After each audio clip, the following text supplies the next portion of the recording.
Wyoming Territory, late December 1895.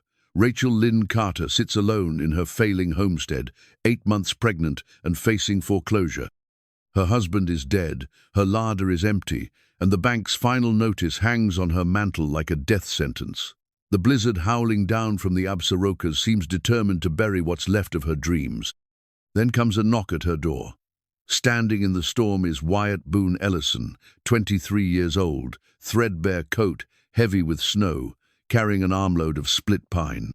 He's the younger brother of her late husband's trail partner, boy she remembers as all knees and freckles who disappeared 2 winters back, chasing cattle dreams. Wyatt's boots are full of holes, his hat full of snow, but his eyes burn with stubborn kindness. He offers more than firewood. He mends her stove, patches her roof, and trades guitar tunes for bowls of thin stew. When he learns about the foreclosure papers Rachel hides, everything changes. Can one desperate gamble save them both?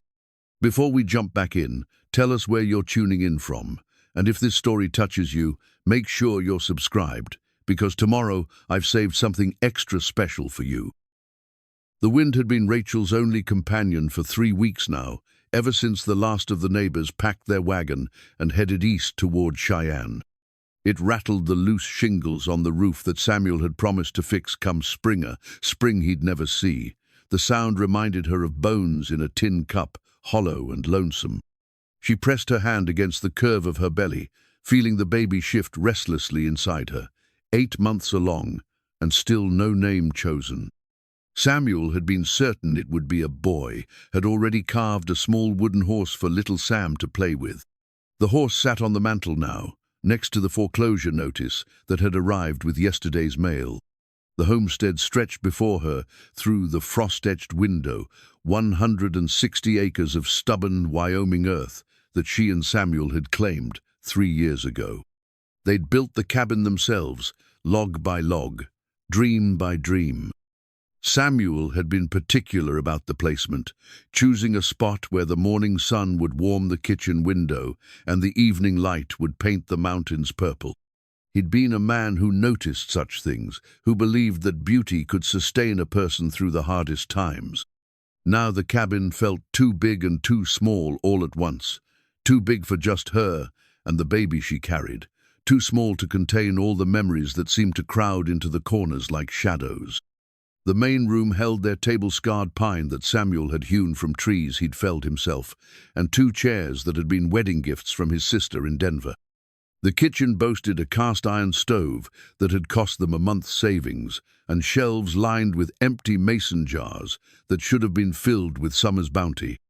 Rachel's fingers traced the edge of the foreclosure notice. Final payment, due January, honest, $1,896. 6 days. The amount might as well have been $6,000 instead of $600. She'd sold everything sellable: Samuel's good boots, her mother's china, even the milk cow that had been their only source of fresh dairy. The coins had disappeared into the bottomless pit of medical bills from Samuel's final illness, leaving her with nothing but the clothes on her back and the life growing inside her. The baby kicked, and Rachel winced. False labor had been plaguing her for days now, sharp pains that came and went like summer lightning. The nearest doctor was in Laramie, 2 days' ride in good weather. In this blizzard, it might as well be the moon. She stood slowly, one hand braced against the small of her back, and walked to the window. The storm had been building for hours, and now the snow fell so thick she could barely make out the outline of the barn. Somewhere in that barn, her husband's bones rested beneath a mound of earth that had frozen solid before she could afford a proper headstone. She'd marked the spot with a wooden cross made from scraps of their marriage bed, the one piece of furniture she couldn't bear to sell. Samuel Carter had been 34 when the fever took him, old enough to know better than to chase cattle dreams in Wyoming Territory, young enough to believe they could make it work anyway. He'd been a good man, steady and kind, with hands that could coax vegetables from reluctant soil and a voice that could gentle spooked horses. He'd partnered with Jake Ellison on a cattle drive that summer, planning to earn enough to see them through the winter and maybe buy a few head of their own come spring. Instead, He'd come home with a fever that burned through him like wildfire, taking his strength and their dreams with it. Jake had helped her nurse him those last weeks, sitting up nights when Rachel couldn't stay awake any longer, sharing stories of the trail that made Samuel smile even as his body failed him. When the end came, Jake had dug the grave himself, his weathered hands steady on the shovel, while Rachel wept over the man who'd believed in impossible things. Jake's younger brother had been there too, though Rachel barely remembered him through the haze of grief. Wyatt something Ellison, that was it. A thin boy with sandy hair and serious eyes, who'd helped carry the wooden coffin Samuel had made for a neighbor the previous spring. Ironic how it had ended up serving him instead. The boy had disappeared after the funeral, and Jake had mentioned something about him heading north to find work on the cattle ranches. That had been 2 years ago. 2 years of struggling alone, of watching their dreams crumble one piece at a time. Rachel had tried to keep the homestead running, had planted a garden and tended the few chickens they'd managed to keep. But without Samuel's strength and Jake's partnership, without the cattle drive income they'd counted on, the debts had piled up like winter snow, cold and suffocating. She'd written letters to Samuel's sister in Denver, swallowing her pride to ask for help. The response had been kind but firm. They had their own struggles, their own children to feed. Rachel was welcome to come stay with them after the baby was born, but they couldn't spare the money to save the homestead. Come spring, they'd suggested, she could start fresh somewhere else. But this land held Samuel's bones, held the remnants of their shared dreams. How could she walk away from the place where they'd been happiest? How could she abandon the home they'd built together, the future they'd planned for their children? The baby kicked again, harder this time, and Rachel gasped. The pain wrapped around her middle like a rope being pulled tight. She breathed through it, counting the seconds until it passed. "Not yet," she whispered to the child inside her. "Not yet." The wind picked up, howling around the cabin like something alive and angry. Rachel checked the fire in the stove, adding one of her last pieces of wood. The pile by the door was nearly gone, and she'd been rationing it for days, letting the cabin grow cold during the daylight hours to save fuel for the long nights. Tomorrow she'd have to venture out to the woodpile, if the storm let up enough to find it. She'd grown thin these past months, her pregnancy the only thing keeping her from wasting away entirely. The baby seemed to take what it needed, leaving her feeling hollow and lightheaded. Meals had become sparse affairs. Thin soup, made from the last of the vegetables, biscuits stretched with too much water and too little flour. She'd learned to make a little go a long way, but even her careful rationing couldn't stretch nothing into something. The cabin held memories of better times, when Samuel would come in from the fields with dirt under his fingernails and hope in his eyes. He'd tell her about the cattle he'd seen grazing in the distance, about the neighboring ranches who'd begun to prosper, about the day when their own herd would dot the pastures. They'd sit by the fire after supper, Rachel mending clothes while Samuel whittled or read aloud from the Bible his mother had given him. Now the evening stretched endlessly, filled only with the sound of wind and the creaking of the cabin settling into the cold. Rachel had taken to talking to the baby, sharing stories of the father he'd never know, describing the man who'd believed that hard work and faith could overcome any obstacle. Samuel had been wrong about many things, but he'd been right about love. Love had sustained them through the hardest times, had made the impossible seem possible. But love couldn't pay debts or fill empty larders. Love couldn't stop the bank from seizing the land or the neighbors from moving away. Love was a luxury she could no longer afford, a weakness that might cost her everything. The storm intensified, and Rachel pulled Samuel's old coat tighter around her shoulders. It still smelled like him leather and tobacco and the particular scent of a man who worked with his hands. She'd worn it through his illness, through the funeral, through the long months of grief that followed. It was too big for her now, hanging loose on her diminished frame, but it felt like an embrace when she needed one most. She thought about the wooden horse on the mantle, about the name Samuel had chosen for their son. But what if the baby was a girl? What if she had to raise a daughter in a world where women faced such struggles alone? What kind of future could she offer a child with no money, no home, no prospects? The wind rattled the windows, and Rachel closed her eyes, trying to remember Samuel's voice, his laugh, the way he'd hum while he worked. The memories were fading, becoming softer around the edges, like old photographs left too long in the sun. Soon they'd be all she had left of him, and she feared that even those would slip away eventually. A sound interrupted her thoughts, not the wind this time, but something else. A rhythm against the door, deliberate and measured. Rachel's heart jumped. Visitors were rare in good weather, unheard of in storms like this. She stood carefully, one hand on her belly, and moved toward the door. The knocking came again, patient but insistent. Rachel's fingers trembled as she reached for the latch. It could be any travelers seeking shelter, men with ill intentions, or simply someone lost in the storm.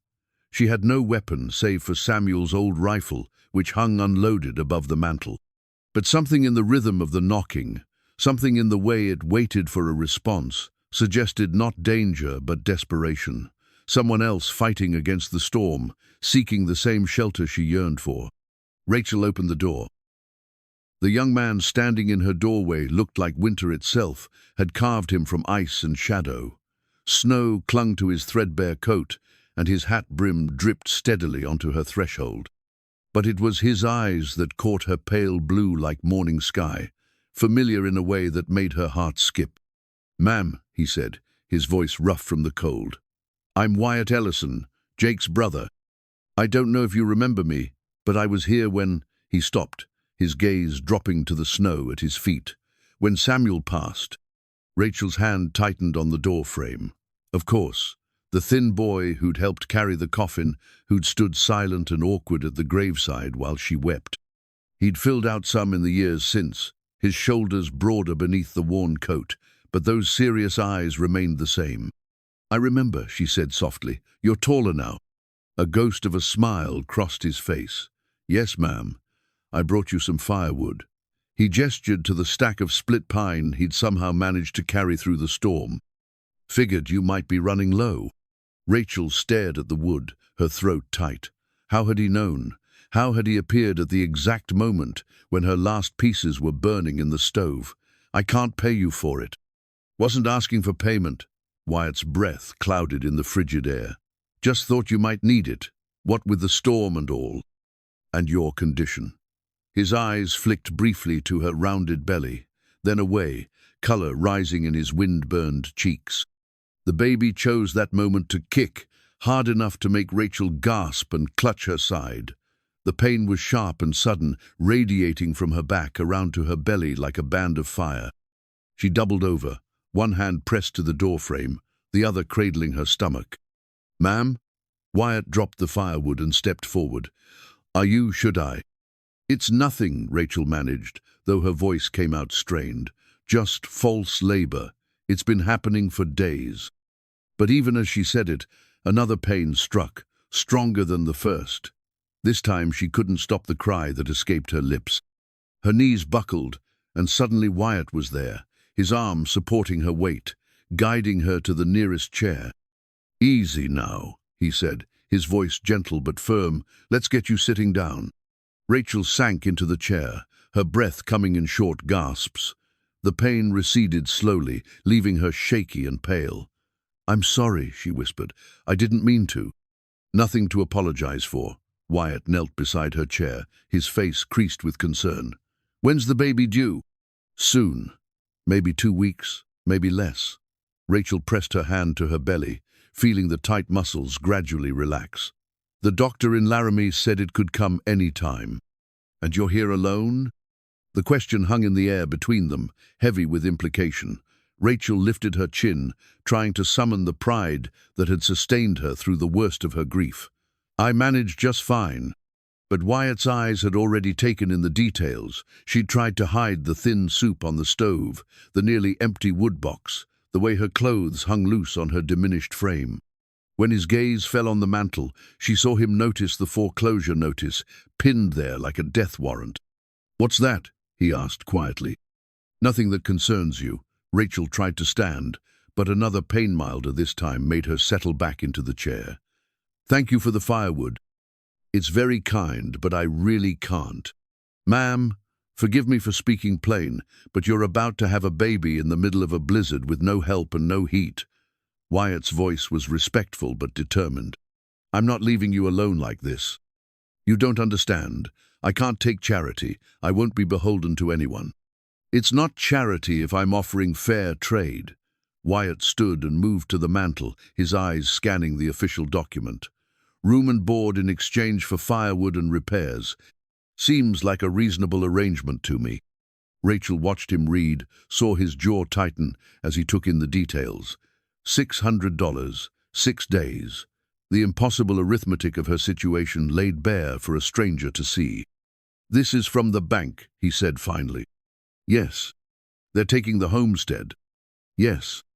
Wyatt turned to face her, and she saw something she hadn't expected in his expression: anger, not at her, but for her. $600 by New Year's Day. I know how much it is. Rachel's voice was sharp with embarrassment. I know I can't pay it. You don't need to remind me. I'm not reminding you. I'm thinking. Wyatt moved to the window, staring out at the storm. There might be a way. What way? Despite herself, Rachel felt a spark of hope. I've sold everything worth selling. I've written to everyone I know. There's nothing left. The Army remount station up in Sheridan. They're always looking for horses, especially good ones. Wyatt turned back to her, his eyes bright with possibility. There's a herd of Mustangs running wild about 20 miles north of here, half broke, but strong. Army pays good money for horses they can train up. Rachel shook her head. I don't have horses. I don't have equipment to catch wild ones. I barely have enough food to last the week. But I do. Wyatt's voice was quiet but certain. I've got a horse, a rope, and 20 years of experience with stubborn animals. I could round up enough of those Mustangs to fetch $600, maybe more. In 6 days, in this weather. Weather's supposed to break tomorrow, and Mustangs are easier to track in snow, can't hide their trail. Wyatt moved closer, his expression earnest. I know it sounds crazy, but it could work. If I leave at first light, I could have them rounded up and driven to Sheridan by New Year's Eve. Rachel stared at him, torn between hope and disbelief. Why would you do that? You don't even know me. I know enough. Wyatt's voice was soft but firm. I know you're Jake's friend's widow. I know you're carrying a baby and facing this alone. I know my brother would skin me alive if he found out I walked away from someone in need. Where is Jake? Dead. The word came out flat, without emotion. Trail accident last spring. Horse fell on him. Rachel felt the breath leave her lungs. Jake, with his weathered hands and kind eyes, who'd helped her through Samuel's final days. Another good man taken too soon. I'm sorry. He was a good man, like Samuel. Wyatt's jaw tightened. They both deserved better than what they got. And you think risking your life for wild horses will somehow make up for that? I think sitting by and watching you lose everything would make me no better than the men who are taking it from you. Wyatt's voice was steady, but Rachel heard the pain beneath it. I couldn't save Jake. I couldn't save Samuel, but maybe I can save this. Rachel looked around the cabin, at the home she and Samuel had built together, at the dreams slowly crumbling around her. The baby kicked again, gentler this time, as if sensing her distress. It's too dangerous. If something happens to you, something's already happening to you. Wyatt gestured to the foreclosure notice. In 6 days, you'll have nothing.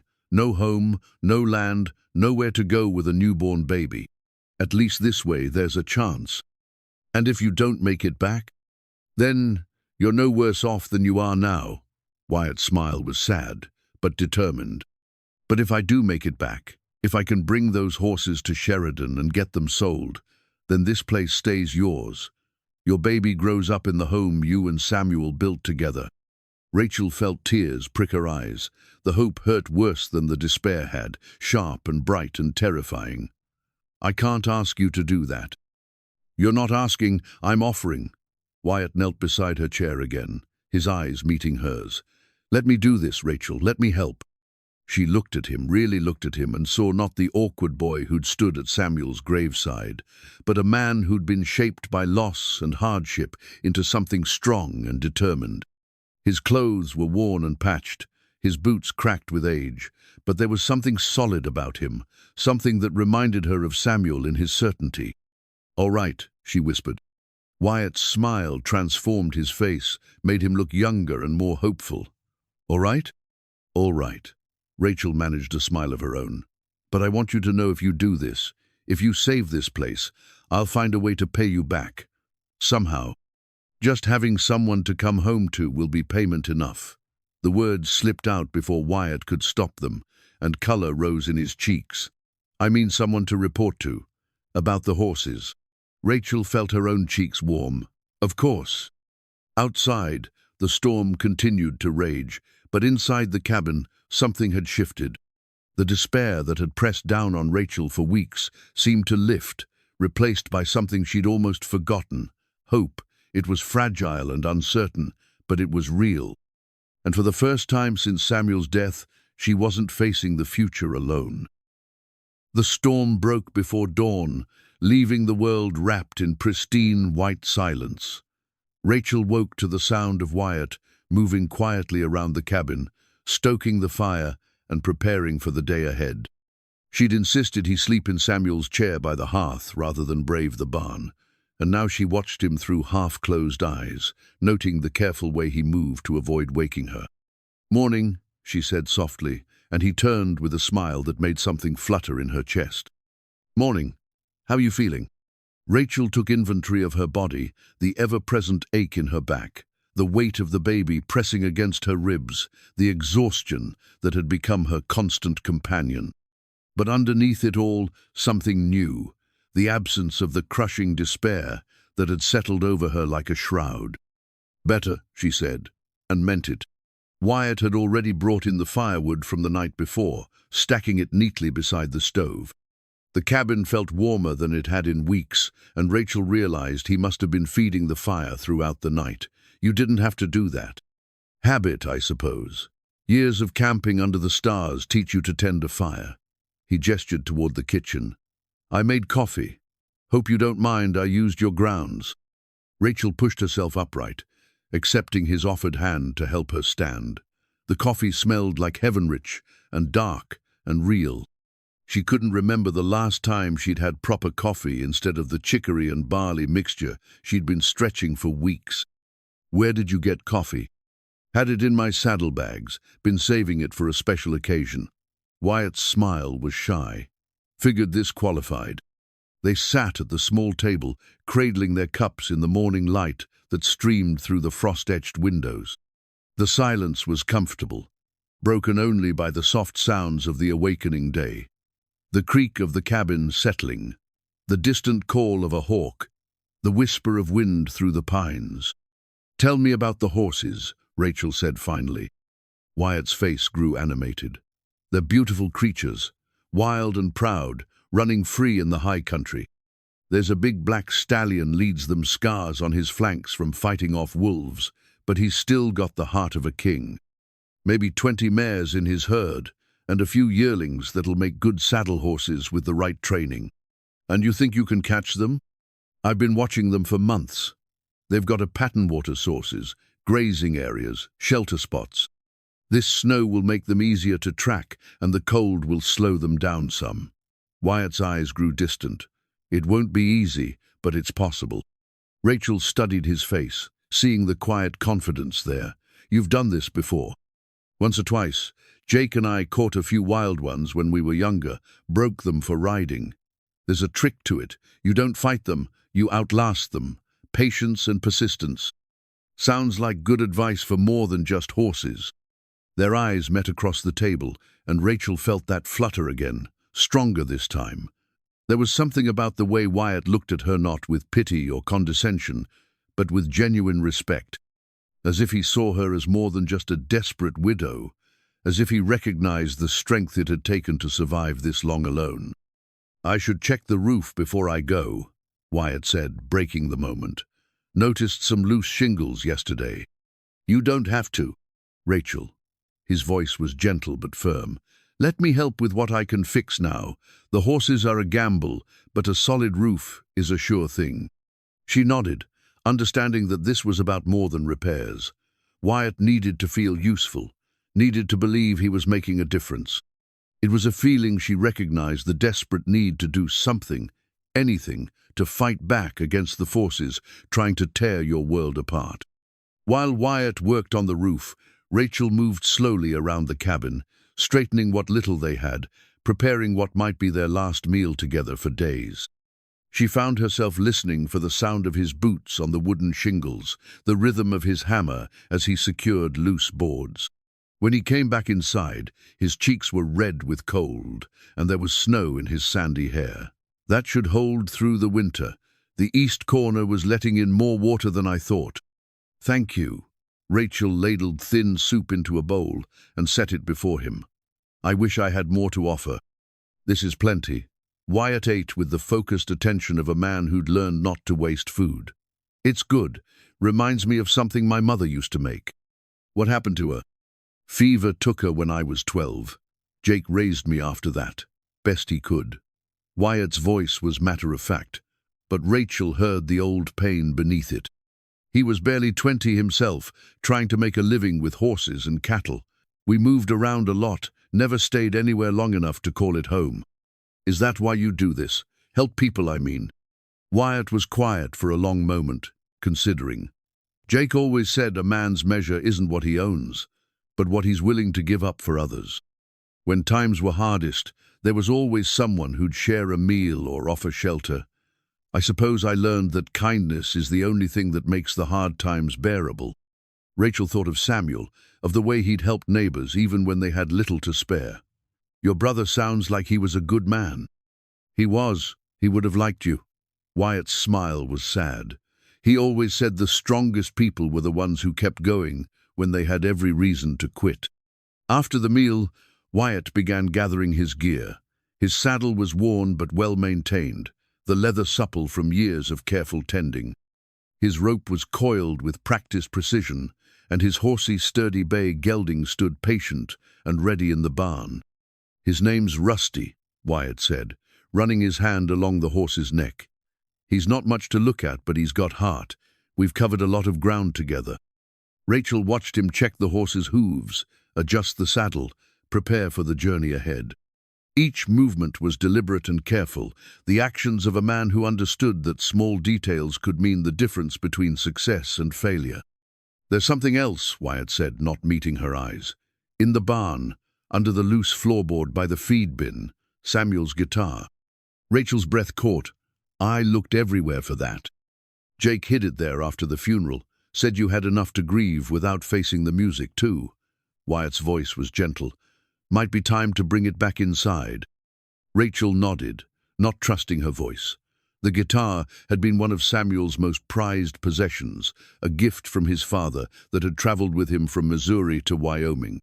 She'd searched for it frantically in the days after his death, needing something of his to hold on to, something that still carried his touch.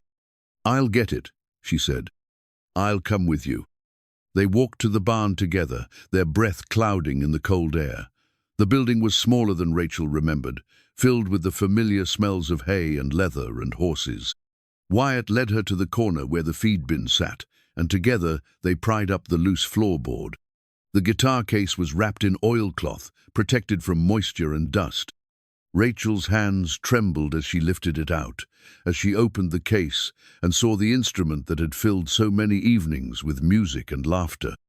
"He played beautifully," she whispered. "Jake said he could make that guitar sing." Wyatt's voice was soft with memory. "Said you had a voice like an angel to go with it." Rachel ran her fingers over the strings, hearing the ghost of Samuel's touch in the sound. "We used to play together in the evenings. He'd pick out melodies, and I'd sing along. It was our way of making the cabin feel like home. Maybe you'll play again sometime, when this is all over." Rachel looked at him, seeing the quiet hope in his eyes. "Maybe we both will." They carried the guitar back to the cabin, and Rachel set it carefully in the corner where Samuel used to keep it. The sight of it there, in its proper place, made the room feel more complete somehow, as if a piece of her husband had come home. "I should go," Wyatt said, though his voice lacked conviction. "Day's getting on, and I need to reach the high country before the horses move to new grazing." Rachel nodded, though everything in her wanted to ask him to stay. The cabin would feel empty without him, cold and silent and full of fears she'd been holding at bay. But this was their only chance, their one desperate gamble against the future. "Be careful," she said. "I will be."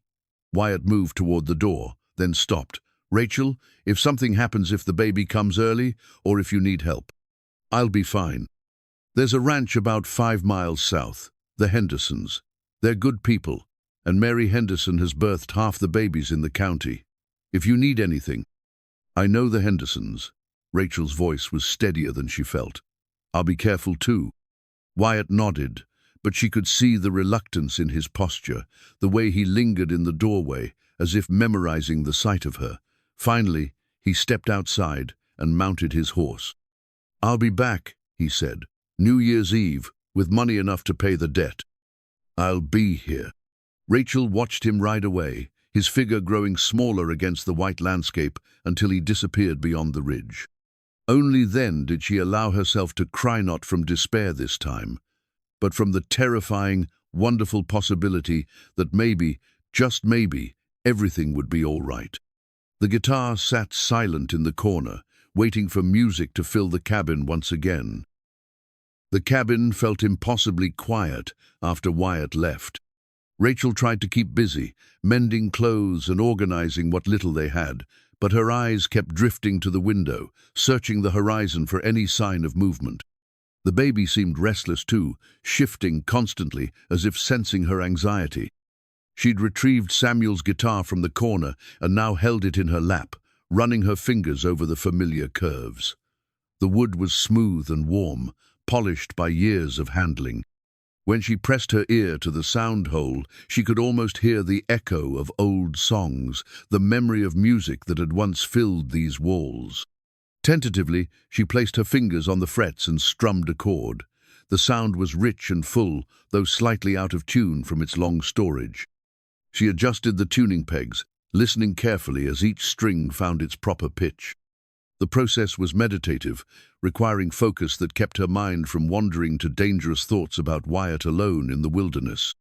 A soft melody emerged as she began to play, one of the songs Samuel had taught her during their first winter together. It was a simple tune, but it carried the weight of memory evenings by the fire, his voice joining hers in harmony, the dreams they'd shared for the future. The music filled the cabin with warmth that had nothing to do with the fire in the stove. For a moment, Rachel could almost believe Samuel was there with her, that this was just another evening in their life together. But the baby's kick brought her back to reality, to the present moment and the challenges ahead. She set the guitar aside and moved to the window, pressing her palm against the cold glass. The snow stretched endlessly in all directions, unmarked except for the fading trail of Wyatt's horse. Somewhere out there, he was tracking wild mustangs through country that could kill a man in a dozen different ways. The thought made her stomach clench with worry. A sound from outside made her freeze, the crunch of footsteps in snow, moving slowly around the cabin. Rachel's heart hammered as she crept to the window, peering out through the frost-etched glass. At first she saw nothing, then movement caught her eye. 3 men on horseback, circling the homestead like wolves testing their prey. They were rough-looking men, with the hard faces and careless posture of those who lived by taking what they wanted. Their leader, a heavy-set man with a black beard, dismounted and approached the cabin, while the others remained mounted, hands resting casually on their gun belts. Rachel's mouth went dry. She'd heard stories about men like thesa rustlers and claim jumpers who preyed on isolated homesteads, especially those defended by women alone. With shaking hands, she reached for Samuel's rifle above the mantle, then remembered it wasn't loaded. The ammunition was in the bedroom, and she'd have to cross in front of the window to reach it. The knock came, hard and demanding. "Open up! We know you're in there!" Rachel remained silent, hoping they'd think the cabin was empty. The baby chose that moment to kick, and she pressed her hand to her belly, willing it to be still. "Look, lady, we ain't here to hurt you. We just want to talk." The voice was rough but not immediately threatening. "We know you're alone in there, and we know you got problems. Maybe we can help each other." Against her better judgment, Rachel found herself moving toward the door. "What do you want?" "Smart woman.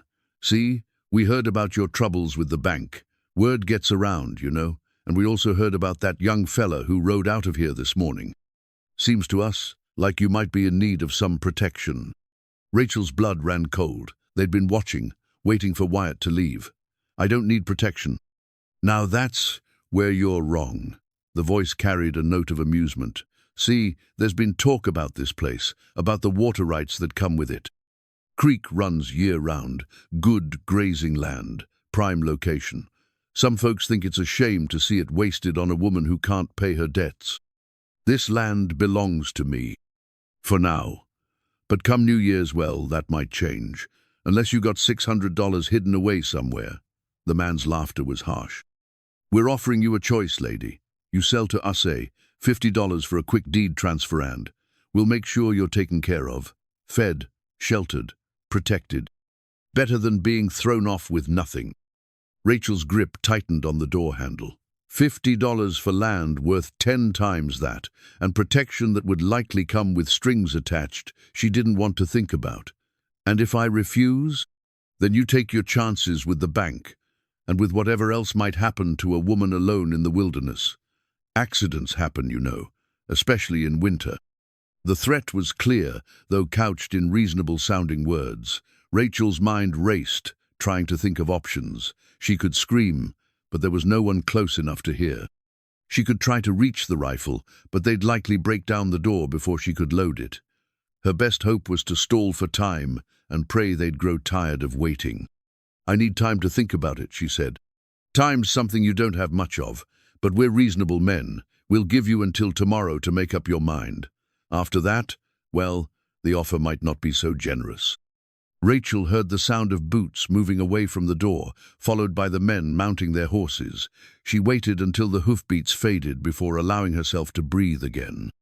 Her hands were shaking so badly she could barely turn the lock. The rest of the day passed in a haze of fear and preparation. Rachel loaded Samuel's rifle and checked the cabin's defenses, making sure all the windows were secure and the doors properly barred. She moved the guitar to the bedroom, not wanting to risk it being damaged if the men returned. As evening approached, she found herself pacing the small space, her mind running through desperate scenarios. Wyatt was at least a day's ride away, probably more. The Hendersons' ranch was 5 miles through snow that would be difficult to navigate in her condition. And even if she reached them, what could they do against 3 armed men? The baby kicked restlessly, as if sensing her distress. Rachel placed both hands on her belly, trying to project calm she didn't feel. "It's going to be all right," she whispered. "We're going to be all right." But the words felt hollow, and she couldn't shake the image of those hard faces, the casual way they'd spoken of accidents and protection. She knew their type men who took what they wanted and justified it with whatever excuse came to hand. Night fell early, and Rachel kept the lamp burning despite the waste of oil. The darkness outside seemed full of watching eyes, and every sound made her jump. She'd pulled a chair close to the window where she could watch the approaches to the cabin, the rifle across her lap. Around midnight, she heard it, the soft whinny of a horse, muffled by distance but unmistakable. Rachel's heart hammered as she peered into the darkness, straining to see movement in the shadows. Were they back? Had they decided not to wait until tomorrow? But as the minutes passed without further sound, she began to wonder if she'd imagined it. The wind could make strange noises, and fear had a way of turning every shadow into a threat. Still, she remained at the window, watching and waiting. Dawn brought no relief, only the knowledge that her time was running out. The men would return today, expecting an answer she couldn't give. And Wyatt was still somewhere in the high country, chasing horses that might not even exist. Rachel made herself eat a small breakfast, knowing she needed to keep her strength up for whatever came next. The baby had been quiet through the night, but now it seemed to be pressing against her ribs, making it difficult to breathe deeply. She wondered if it somehow knew about the danger they faced. As she sat at the table, sipping weak tea and trying to plan her next move, she heard the sound of approaching horses. Her blood froze as she recognized the Rhythm 3 riders, moving at a steady pace. They were coming back. Rachel grabbed the rifle and moved to the window, checking to make sure it was loaded. Her hands were steadier now, the immediate fear replaced by grim determination. She might not be able to stop them, but she wouldn't make it easy. The riders appeared at the edge of the clearing, moving slowly toward the cabin. But as they drew closer, Rachel realized something was wrong. There were still 3 of them, but they were moving differently, more cautiously, as if they were the ones who had something to fear. Then she saw why. Behind them, barely visible in the tree line, were more riders. At least 6 men on horseback, spread out in a loose semicircle. As she watched, one of the original 3 riders suddenly spurred his horse and tried to break away, only to be cut off by 2 of the newcomers. Rachel pressed her face to the glass, trying to make sense of what she was seeing. A fight? A confrontation between rival groups?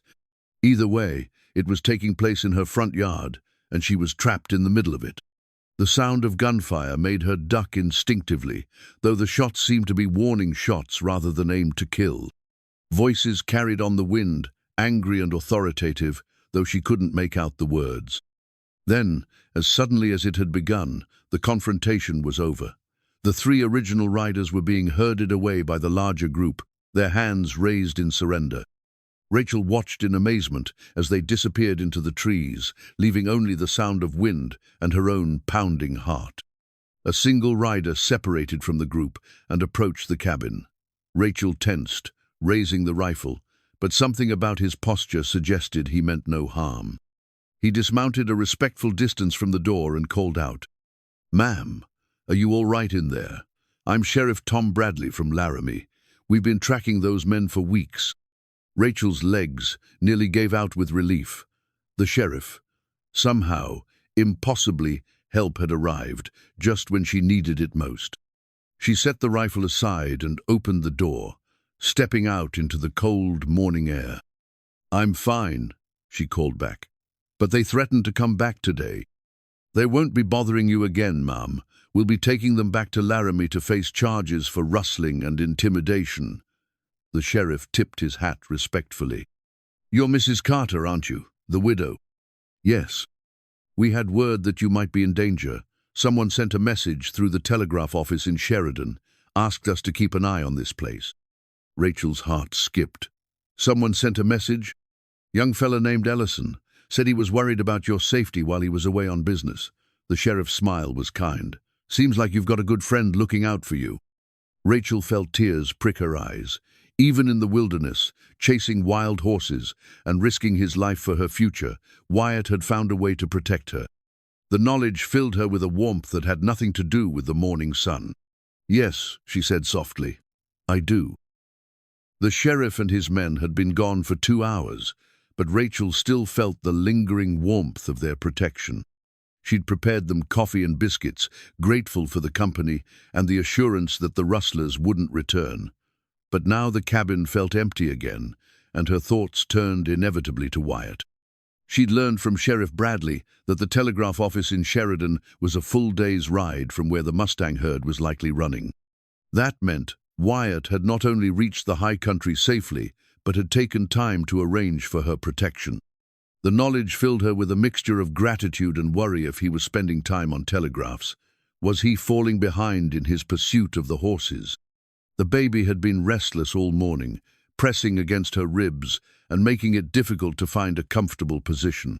Rachel had taken to walking the length of the cabin, one hand pressed to her lower back, trying to ease the constant ache. The false labor pains had returned too, though they were still irregular and manageable. She'd spread the hand-drawn map Wyatt had left on the table, studying the route he'd marked to the Mustang Territory.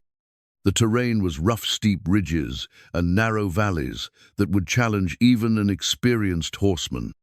He'd marked water sources and possible shelter spots, but Rachel could see the gaps in his knowledge, the places where the map simply read, "Unknown Territory."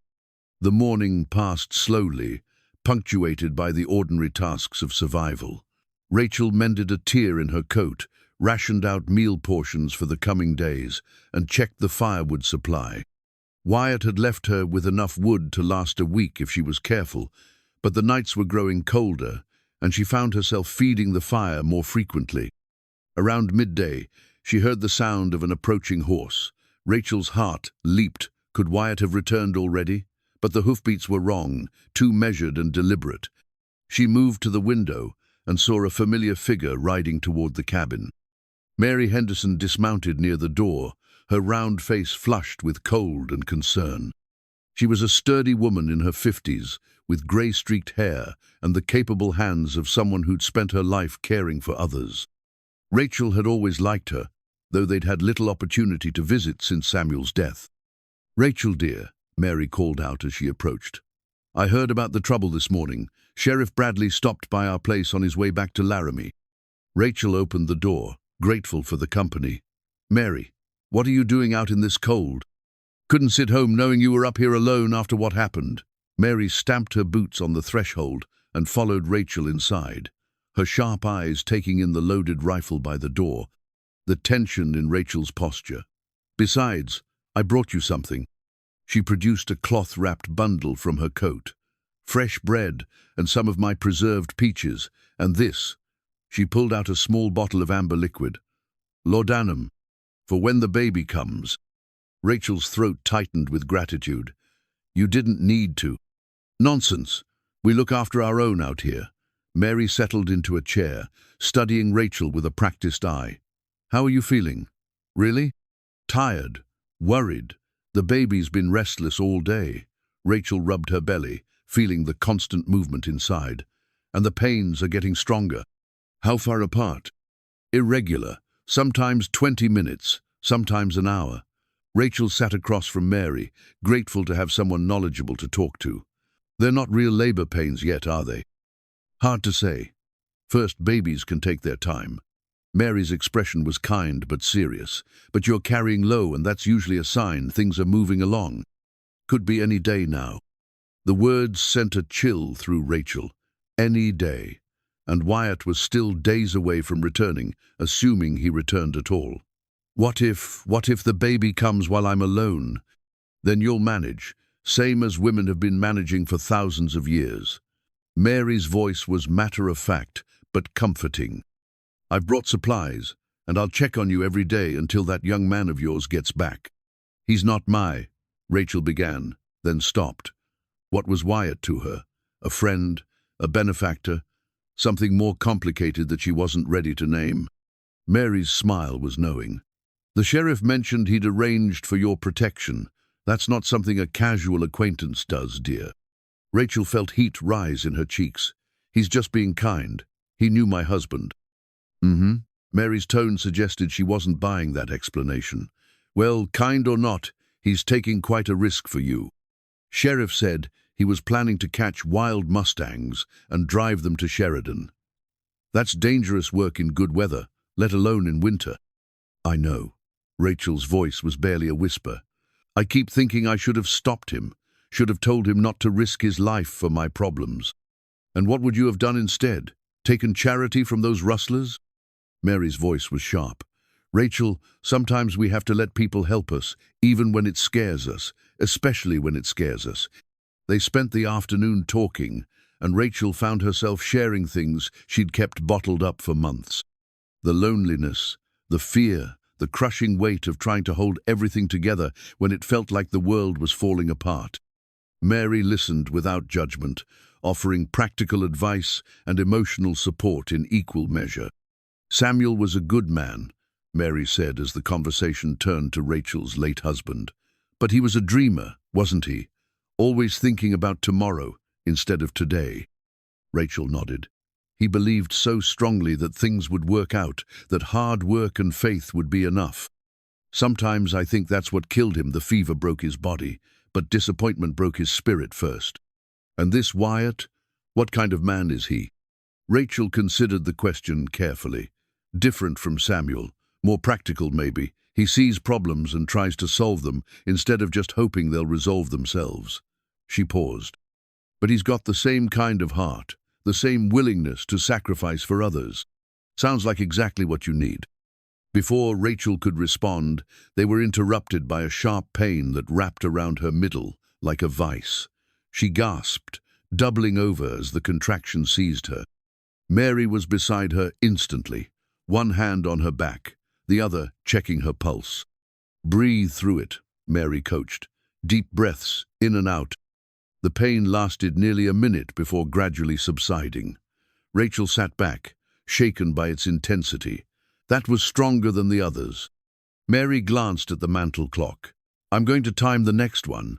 If they're getting regular and stronger, this baby might be coming sooner than we thought." They waited in tense silence, Mary watching the clock while Rachel tried to stay calm. 15 minutes later, another contraction hit, just as strong as the first. Then another 12 minutes after that. "Rachel," Mary said gently, "I think you're in early labor." The words hit Rachel like a physical blow. Too early. Wyatt wasn't back yet. The debt wasn't paid. Nothing was ready. "It can't be. Not yet." "Babies don't consult our schedules, dear." Mary moved to the bedroom, checking the bed and gathering supplies. "First labors can take hours, sometimes more than a day. There's time yet." But Rachel could hear the uncertainty in her voice. Time for what? For Wyatt to return? For the debt to be paid? For her to figure out how to raise a child with no money and no home? Another contraction hit, stronger and longer than the last. Rachel gripped the chair arms, fighting to breathe through the pain. When it passed, she found Mary watching her with serious eyes. "I'm going to ride home and get my birthing supplies," Mary said, "and I'll send word to Dr. Martinez in Laramie, though he probably can't get here until tomorrow at the earliest." "Don't go." The words came out more desperate than Rachel intended. "Please, I don't want to be alone." Mary knelt beside her chair, taking her hands. "I'll be back before dark, I promise. You're strong, Rachel. Stronger than you know. And this baby is going to be born into a world where its mother fought for every breath, every hope, every dream. That's a powerful legacy." After Mary left, Rachel tried to keep busy, but the contractions were coming more frequently now, demanding her full attention. She'd prepared as much as she could, clean linens laid out, water heating on the stove, the laudanum within easy reach. But preparation couldn't touch the fear that clawed at her chest. She found herself standing at the window again, searching the horizon for any sign of movement. The sun was beginning to set, painting the snow-covered landscape in shades of gold and pink. Beautiful and peaceful, but empty of the one person she most wanted to see. Another contraction seized her, and Rachel gripped the window frame, breathing through the pain. When it passed, she pressed her forehead against the cold glass and whispered a prayer she'd been afraid to voice. "Come home, Wyatt. Please come home." But the horizon remained empty, and the contractions kept coming, marking time toward an uncertain future. 3 days into the mountains, Wyatt had found the Mustang herd. They were magnificent creatures, just as he'd remembered, by a coal-black stallion with fire in his eyes and scars along his flanks that spoke of battles won. The mares were hardy mountain stock, their coats thick with winter fur, and the yearlings showed the promise of fine saddle horses with proper training. But finding them and catching them were different matters entirely. Wyatt had been tracking them for 2 days now, learning their patterns, waiting for the right moment to make his move. The snow made tracking easier, but also made everything else harder. The cold bit through his worn coat. His horse struggled in the deep drifts, and the high altitude left him fighting for breath. He'd made camp in a sheltered valley, close enough to watch the herd, but far enough away not to spook them. His supplies were running low. He'd packed light to move fast, planning to live off hardtack and jerky until he reached Sheridan. The cold made everything taste like sawdust anyway.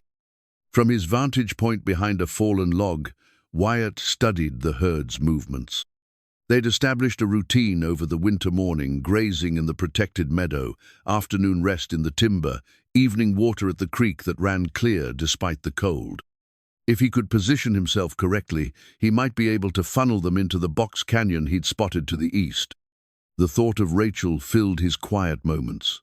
He'd arranged for the sheriff to check on her, but that had been 3 days ago. Anything could have happened since then. The baby could have come early, the rustlers could have returned despite being arrested, or she could simply be struggling alone with fears he couldn't imagine. He pulled out the letter he'd started writing to her, the pencil stub barely long enough to grip properly. The words came slowly, his cold, stiffened fingers clumsy on the paper. "Dear Rachel," he wrote, "I found the horses. They're even more beautiful than I remembered. The stallion is a king among his kind, proud and strong. I think you'd like them. I think Samuel would have too." He paused, unsure how to continue. How could he tell her about the doubts that plagued him in the dark hours before dawn? How could he admit that he wasn't sure he was skilled enough to pull this off, that every plan he made seemed to have a dozen ways it could go wrong? Instead, he wrote about the country, the way the mountains looked in the morning light, the sound of wind through the pines, the tracks of deer and elk in the snow. Simple things that might bring her comfort, that might make her feel less alone. "I think about you every morning when I wake, and every night before I sleep," he wrote, then crossed out the words. Too forward, too presumptuous. What right did he have to such thoughts about Samuel's widow? But the feelings were there, whether he wrote them or not. Somewhere between carrying firewood to her door and watching her face as she played Samuel's guitar, Wyatt had fallen for Rachel Carter. Not just her beauty, though, she was beautiful, even worn down by grief and hardship, but her strength, her dignity, the way she faced impossible odds with quiet courage. He finished the letter with safer words updates on his progress, reassurances about his safety, promises to return by New Year's Eve. Then he folded it carefully and tucked it inside his coat, where it would stay warm and dry until he found someone heading toward the homestead. The sound of movement from the herd drew his attention back to the present. The stallion had lifted his head, nostrils flaring as he tested the wind. For a moment, Wyatt thought he'd been spotted, but then he realized what had caught the horse's attention: riders approaching from the north. Wyatt cursed under his breath as he watched 3 men on horseback work their way down the slope toward the valley. They moved with the easy confidence of men who knew the country, and their horses showed the signs of hard travel. Rustlers, most likely, or claimed jumpers looking for stray cattle to add to their herds. The presence of other men complicated everything. If they spotted the Mustang herd, they might try to claim it for themselves. Or worse, they might recognize Wyatt and realize he was alone and vulnerable in country where a man could disappear without a trace. The stallion snorted and began moving his mares toward the timber, instinctively seeking better cover. Wyatt watched helplessly as hours of patient observation were undone by the stranger's approach. It would take at least another day to relocate the herd and begin the tracking process again. As the riders drew closer, Wyatt got a better look at them. Hard men with the lean, predatory look of those who lived by taking what they wanted. Their leader was a heavy-set man with a black beard, and something about him seemed familiar. Then Wyatt remembered where he'd seen that face before in the sheriff's office in Laramie, on a wanted poster. Buck Morrison, wanted for rustling and intimidation. If Morrison was here, it meant trouble of the worst kind. Wyatt eased back from his position, moving carefully to avoid making noise. His horse was hidden in a grove of aspens, a quarter-mile away, but reaching him would mean crossing open ground where he could be easily spotted. Better to wait and hope the men moved on without noticing him. But luck wasn't with him. One of Morrison's men had sharp eyes, and he spotted the smoke from Wyatt's carefully banked campfire.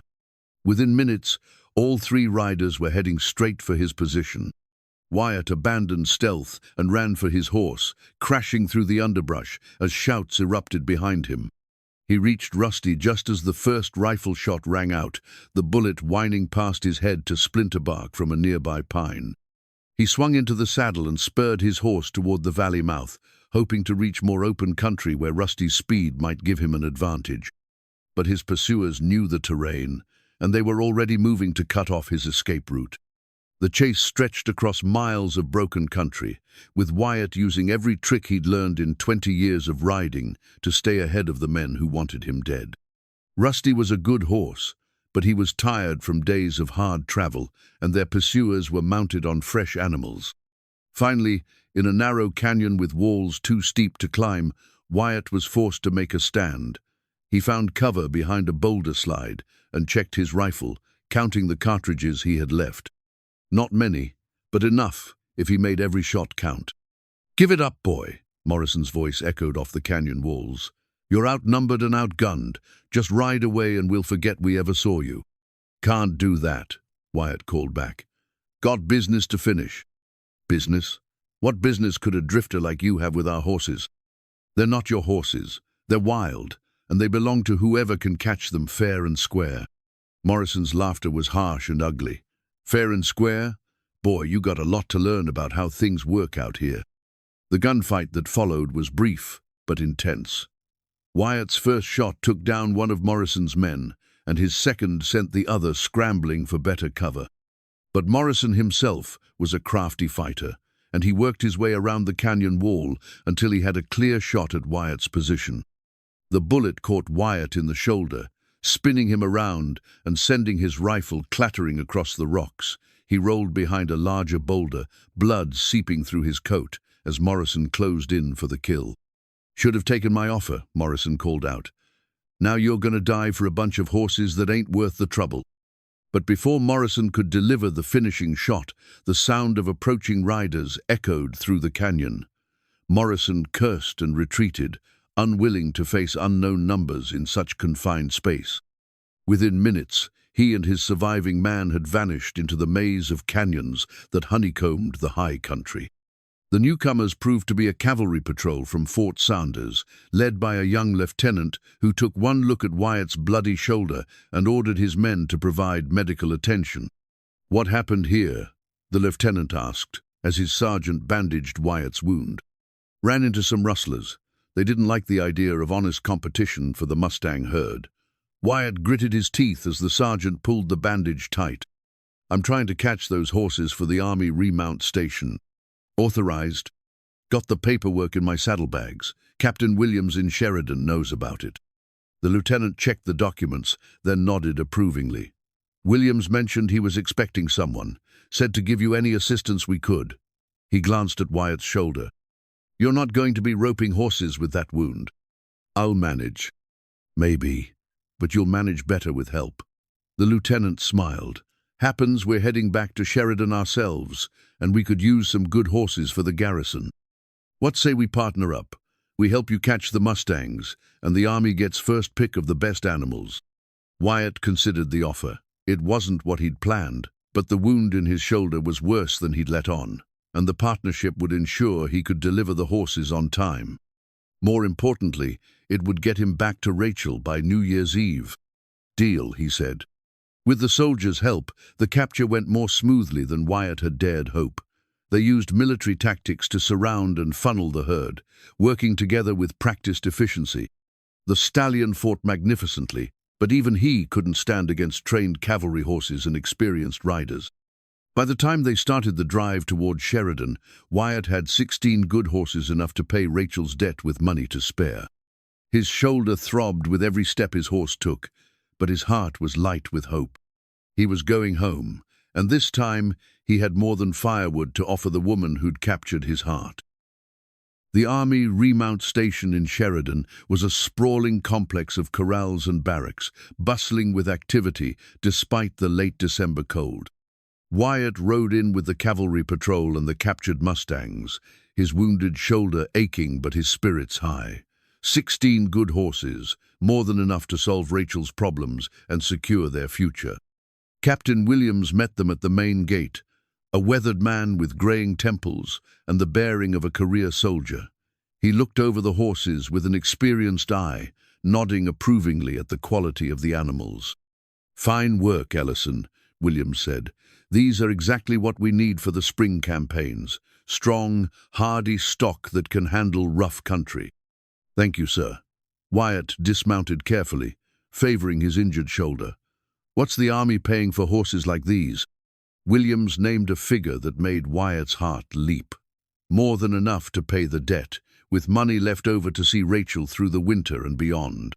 For the first time in weeks, he allowed himself to believe everything might actually work out.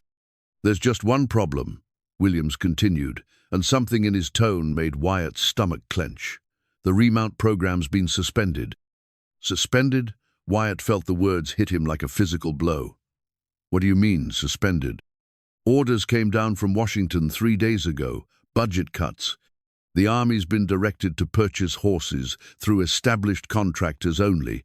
No more independent acquisitions." Williams looked genuinely sorry. "I wish I could help you, son, but my hands are tied." Wyatt stared at the captain, his mind reeling.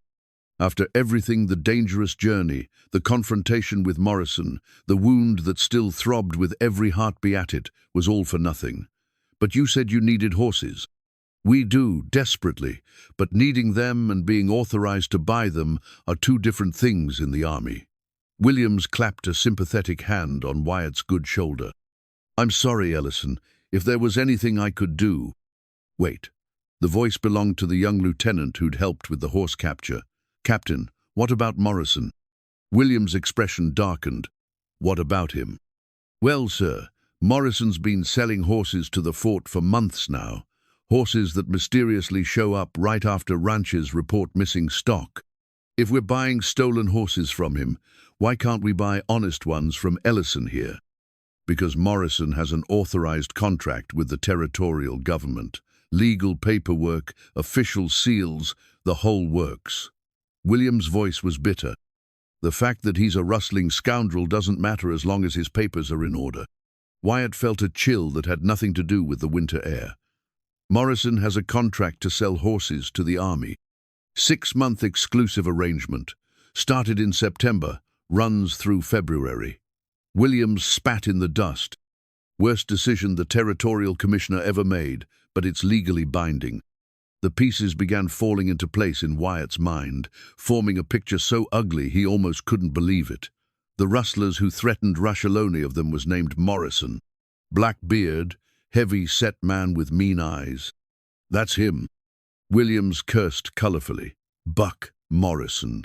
I should have known he'd be involved in something like this. The man's been a thorn in the side of honest ranchers for years. But if he's got a contract with the Army, why would he bother threatening a widow for her homestead?" "Water rights," the lieutenant said grimly.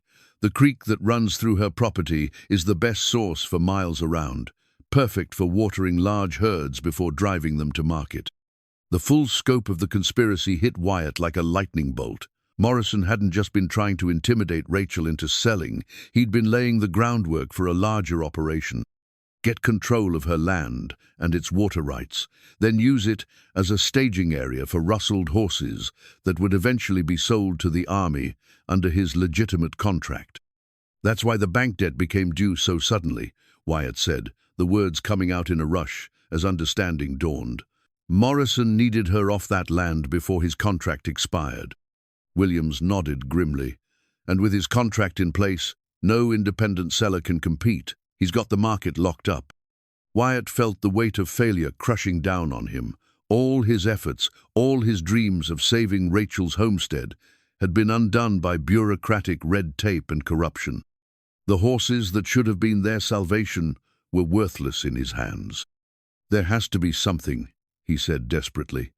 "Some way to break Morrison's contract, or find another buyer." "The territorial commissioner is the only one with authority to void the contract," Williams said, "and he's not due back from Denver until after New Year's." Too late. Even if they could prove Morrison's corruption, even if they could get his contract voided, it would be too late to save Rachel's land. The bank would foreclose on January honest, and everything would be lost. Wyatt stared at the horses he'd risked his life to capture, beautiful animals that were now nothing more than an expensive liability. He'd promised Rachel he'd return with money to pay the debt, and instead he was coming back empty-handed and wounded. "I'll buy them." Everyone turned to look at the speaker, a well-dressed man in his 50s, who'd been watching their conversation from nearby. He had the soft hands and careful posture of someone who'd never done manual labor, but his eyes were sharp with intelligence. "Excuse me?" William said. "The horses. I'll buy them." The man extended his hand to Wyatt. Marcus Thornton, Denver Livestock Exchange. I've been looking for quality stock exactly like this. Wyatt's heart leaped, then crashed as he realized the timing. I need to have the money by tomorrow, New Year's Eve. That's cutting it close, but not impossible. Thornton walked among the horses, examining them with a practiced eye. These are good animals. Hardy mountain stock, perfect for ranch work, I can offer. He named a figure that was less than the army would have paid, but still enough to cover Rachel's debt. Done, Wyatt said quickly, before Thornton could change his mind. Excellent. I'll need to have them examined by my veterinarian, of course, and the paperwork will take some time to process. How much time? Thornton consulted a pocket watch. If we start immediately, I could have a bank draft ready by noon tomorrow. Will that suffice? Wyatt calculated quickly. Noon in Sheridan, then a hard ride to Rachel's homestead. He might just make it before the bank's deadline. That'll work. But as they shook hands on the deal, Wyatt couldn't shake the feeling that something was wrong. Thornton seemed too eager, too willing to buy sight unseen. And there was something in his eyes, a calculating look that didn't match his friendly demeanor. One question, Wyatt said as Thornton prepared to leave. How did you know I'd be here with horses to sell? Thornton's smile was smooth as silk. Word gets around, Mr. Ellison. Word gets around. As the businessman walked away, Captain Williams moved closer to Wyatt. You sure about this? Something doesn't feel right about that man. I don't have a choice, Wyatt said grimly. It's this, or watch Rachel lose everything. But even as he said the words, he wondered if he was making a terrible mistake. In the distance, Thornton was already talking to someone, a rough-looking man who seemed strangely familiar. With a shock, Wyatt realized it was one of Morrison's associates, the man who'd survived their gunfight in the canyon. The pieces of another puzzle began falling into place, forming a picture even more sinister than the first. Morrison's contract with the army wasn't just about cornering the horse market, it was about creating a network of buyers and sellers who could legitimize stolen livestock. And Marcus Thornton, with his Denver connections and respectable appearance, was the perfect front man for such an operation. Wyatt had escaped Morrison's bullets only to walk straight into his web. And now, with less than 24 hours until Rachel's deadline, he was trapped between two impossible choices: deal with criminals who would likely betray him, or return to the woman he loved with nothing but broken promises. The banker's secret deal was finally revealed, not just foreclosure, but a carefully orchestrated conspiracy that stretched from the territorial capital to the Army's procurement office. And Rachel, alone in her cabin with a baby coming, was caught in the center of it all. Wyatt checked his pocket watch, feeling time slip away like sand through his fingers. Noon tomorrow seemed both too close and impossibly far away. Everything depended on whether he could outsmart men who'd been playing this game far longer than he had. One way or another, tomorrow would decide everything. Wyatt spent the night in Sheridan's only hotel, a threadbare establishment that charged too much for beds that sagged and rooms that leaked cold air through every crack. He couldn't sleep anyways, shoulder throbbed with every movement, and his mind raced through scenarios, each one worse than the last.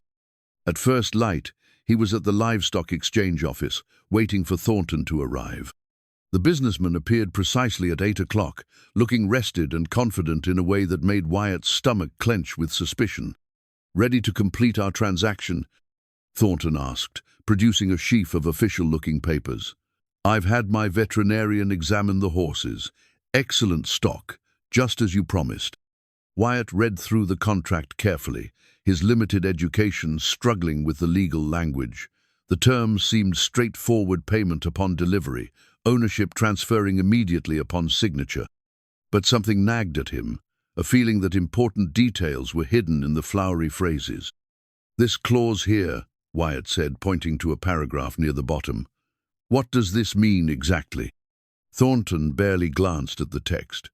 Standard liability protection simply states that any disputes regarding ownership history must be resolved through territorial courts. The words sounded reasonable, but Wyatt remembered Morrison's involvement in army contracts. the network of corruption that seemed to touch everything. And if there are questions about where the horses came from, won't be any questions. These are wild horses, caught fair and square on open range. You have every right to sell them. Thornton's smile was reassuring, but his eyes remained cold. Unless you're having second thoughts. Wyatt thought of Rachel, alone in the cabin with her baby coming and the foreclosure deadline looming. Whatever suspicions he had about Thornton's motives, this was still his only chance to save her home. No second thoughts. He signed the papers with a steady hand, though his heart hammered against his ribs.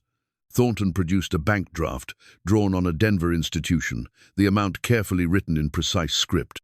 $650 enough to pay the debt with a small cushion for emergencies. "Pleasure doing business with you," Thornton said, shaking hands firmly. "I trust you'll remember our arrangement if you come across any more horses in the future." Wyatt pocketed the draft and headed for the door, but Thornton's voice stopped him. "Oh, one more thing. You might want to avoid the main roads on your way home. Word is, Morrison's men are still looking for you, and they don't take kindly to interference with their operations." The warning confirmed Wyatt's worst fears. Thornton was connected to Morrison's network, and this transaction was part of some larger scheme. But it was too late to back out now. The papers were signed, the horses delivered, and time was running out. Wyatt retrieved his horse and supplies, checking his pocket watch obsessively. 10:30. If he rode hard and took the mountain trails Thornton had warned him against, he might reach Rachel's homestead by evening, assuming Morrison's men didn't catch him first. The ride home was a nightmare of fear and determination. Wyatt pushed Rusty hard, taking shortcuts through country that would have been challenging in good weather and was downright treacherous with snow and ice. His wounded shoulder screamed with every jolt, but he forced himself to ignore the pain.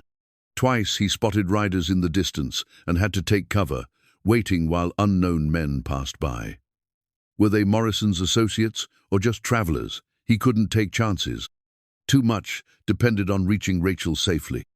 As afternoon faded toward evening, Wyatt found himself on the ridge, overlooking Rachel's valley. The homestead looked peaceful in the distance, smoke rising from the chimney, lamplight glowing warm in the windows. But something was wrong. There were too many horses in the corral, and movement around the barn suggested more people than just Rachel. Wyatt dismounted and crept closer, using the timber for cover. Through the trees, he could see at least 6 men around the cabin, and their posture suggested they weren't friendly visitors. His blood ran cold as he recognized Morrison's black beard among the group. They'd beaten him here. Somehow, despite taking the back trails and pushing his horse to exhaustion, Morrison had arrived first. Which meant Rachel was trapped inside the cabin with hostile men surrounding her, and her baby could come at any moment. Wyatt checked his rifle, counting his remaining ammunition. Not much, but perhaps enough if he was smart about it. The smart thing would be to wait for darkness, to use stealth and surprise to even the odds. But Rachel didn't have time for smart tactics. She needed help now. Through the cabin window, he caught a glimpse of movement inside. Rachel was there, and she appeared to be moving around, which was good. But was she in labor? Was the baby coming while these predators circled her home? A sound made him freeze, the unmistakable cry of a woman in pain. Rachel's voice, calling out in distress. Wyatt's careful plans dissolved in a surge of protective fury. Smart tactics be damned. The woman he loved needed him. He pulled his father's pocket watch from his vest, the gold case worn smooth by generations of handling. The watch had belonged to his grandfather, then his father, then Jake. Now it was his, the last tangible link to his family's legacy. He wound it carefully, feeling the familiar weight in his palm. Time was running out for Rachel, for the baby, for everything they'd dreamed of building together. But time could also be an ally if used correctly.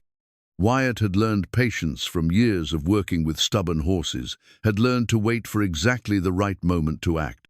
He settled into position among the pines, rifle ready, and began to plan.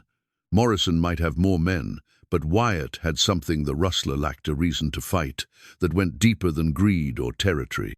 He was fighting for love, for family, for the chance to build something lasting in a harsh world. Another cry from the cabin, weaker this time. Rachel's labor was progressing, and she was facing it alone, while dangerous men prowled outside her door. The knowledge filled Wyatt with a cold determination that steadied his hands and cleared his mind. He would wait for the right moment, then strike with everything he had. Morrison's men might outnumber him, but they didn't expect an attack from the darkness. And Wyatt had learned from the best.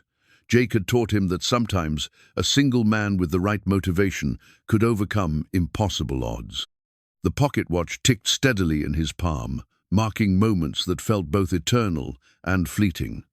Each second brought Rachel's baby closer to arrival, but also brought the deadline closer to reality. Even if he could drive off Morrison's men, even if he could reach Rachel safely, would the bank draft in his pocket be enough? Or was this entire desperate gamble already lost? Through the scope of his rifle, Wyatt studied the men around the cabin. Morrison stood near the front door, apparently negotiating with someone inside Rachel, most likely, though Wyatt couldn't hear the words from this distance. Two men flanked the sides of the building, while another pair watched the approaches from the barn. The sixth man tended their horses, keeping them ready for a quick departure. A plan began forming in Wyatt's mind, born from years of hunting and tracking. He couldn't take on 6 men in a direct confrontation, but he didn't need to. He just needed to create enough chaos and confusion to reach Rachel and get her to safety. The rest could wait. Moving carefully through the timber, Wyatt worked his way around to the barn. The man watching the horses was young and nervous, constantly scanning the darkness but not really seeing it. A lifetime of night hunting had taught Wyatt to become part of the shadows, to move without sound across terrain that would betray a less experienced man. The guard never knew what hit him. Wyatt's rifle butt caught him behind the ear, dropping him silently into the snow. 1 down, 5 to go. Wyatt quickly scattered the horses, driving them away from the barn with sharp whistles and arm waves. The animals bolted into the darkness, leaving Morrison's men stranded on foot. Without horses, they couldn't pursue if Rachel needed to be evacuated, and they couldn't escape quickly if the situation turned against them. The commotion brought one of the side guards running. Wyatt was ready for him, stepping out of the shadows with his rifle raised. "That's far enough." The man reached for his gun, but Wyatt's warning shot into the ground froze him in place. "Smart choice. Now call your friends over here, nice and loud." "Morrison!" the guard shouted. "We got trouble at the barn." The response was immediate. Boots pounded through the snow as the remaining men rushed toward the disturbance, but Wyatt was already moving, using the darkness and his knowledge of the terrain to stay ahead of them. "Split up," Morrison's voice carried clearly in the cold air. "Find him, and watch the cabin. He might try to reach the woman." But Wyatt was already at the cabin, having circled around while the men were distracted. He pressed himself against the wall beside the front door, listening for sounds from inside. Rachel's voice came through the wood, strained with effort and pain. "I told you, I don't know when he'll be back, and I don't have any money to pay you. Money ain't what we're after anymore." Morrison's voice was harsh with anger. "That boy of yours cost us a profitable arrangement. Now we need to send a message about what happens to folks who interfere with our business." Wyatt's blood turned to ice. They weren't here to collect a debt or intimidate Rachel into selling. They were here for revenge, and Rachel was paying the price for his interference with their operation. Another contraction hit Rachel, and her cry of pain echoed through the thin walls. Morrison laughed, a sound devoid of human warmth. "Sounds like you got bigger problems than us right now, lady. Shame there ain't no doctor around to help." The cruelty in his voice snapped the last of Wyatt's restraint. He kicked open the cabin door and stepped inside, rifle leveled at Morrison's chest. "Step away from her." Morrison spun around, his hand moving toward his gun, but stopped when he saw Wyatt's finger on the trigger. "Well, well, the hero returns. Little late though, ain't you?" Wyatt took in the scene quickly. Rachel sat in a chair by the fire, her face pale with exhaustion and pain, one hand pressed to her swollen belly. Morrison stood a few feet away, his own rifle pointed in her general direction but not directly aimed. The setup was clear. He'd been using her as a shield, knowing Wyatt wouldn't risk a shot that might harm her. "Let her go," Wyatt said quietly. "Your quarrel is with me." "Oh, it's gone way past that." Morrison's smile was ugly. "See, you cost us a lot of money when you interfered with our horse operation. And then you went and sold our Mustangs to Thornton horses that rightfully belonged to us. Those were wild horses. They didn't belong to anyone. Everything in this territory belongs to someone, boy. You just didn't know the rules." Morrison gestured toward Rachel. "Your lady friend here is going to help us teach you those rules." Another contraction seized Rachel, stronger than the last. She doubled over, gasping with pain, and Wyatt saw the wetness spreading across her dress. Her water had broken. The baby was coming now, whether they were ready or not. "She needs help," Wyatt said desperately. "Whatever you want from me, fine. But let me get her to a doctor first." "Ain't no doctor's gonna help her where she's going." Morrison's voice was matter-of-fact. "See, we got word that this cabin caught fire tonight. Tragic accident. Poor widow and her baby burned up while her boyfriend was off gallivanting in the mountains." The plan was clear, and it was worse than Wyatt had imagined. Not just murder, but murder disguised as accident. Rachel's death would solve multiple problems. For Morrison, it would eliminate a witness to his corruption, remove a potential obstacle to his land grab, and send a message to anyone else who might consider interfering with his operations. "You're insane," Wyatt breathed. "I'm practical." Morrison nodded toward the window. "My boys are already spreading coal oil around the outside. One match, and this whole place goes up like a torch. Course, we could be persuaded to reconsider if you was to sign over the rights to those horses you sold." Wyatt almost laughed at the absurdity. "I don't have any rights to sign over. The horses are sold, the money's spent, and the deal's done." "Then I guess your lady friend is out of luck." Rachel cried out again, this time so forcefully that both men turned toward her. Blood was seeping through her dress now, and her face had gone white as snow. Whatever was happening, it wasn't normal labor. Something was wrong, desperately, dangerously wrong. "Please," Wyatt said, his voice breaking. "Let me help her. She's bleeding. She could die."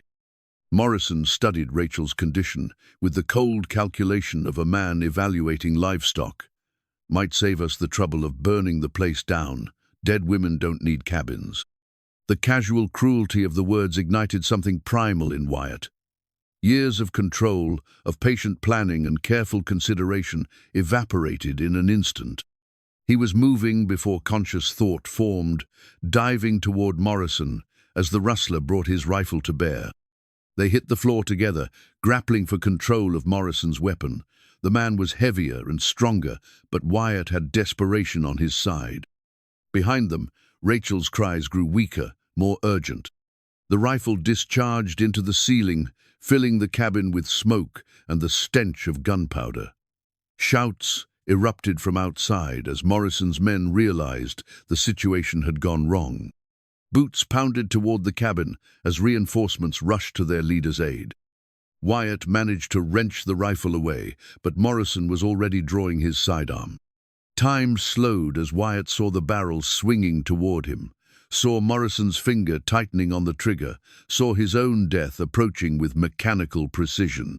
Then the cabin door exploded inward, and armed men poured through the opening. For a moment, Wyatt thought Morrison's reinforcements had arrived. Then he heard a familiar voice shouting orders. "Drop your weapons! This is Sheriff Bradley." The cavalry had arrived, but would they be in time to save Rachel and her baby? Or would this night end in tragedy despite all their desperate efforts? The pocket watch in Wyatt's vest continued its steady ticking, marking the final moments before everything would be decided. Sheriff Bradley's arrival changed everything in an instant.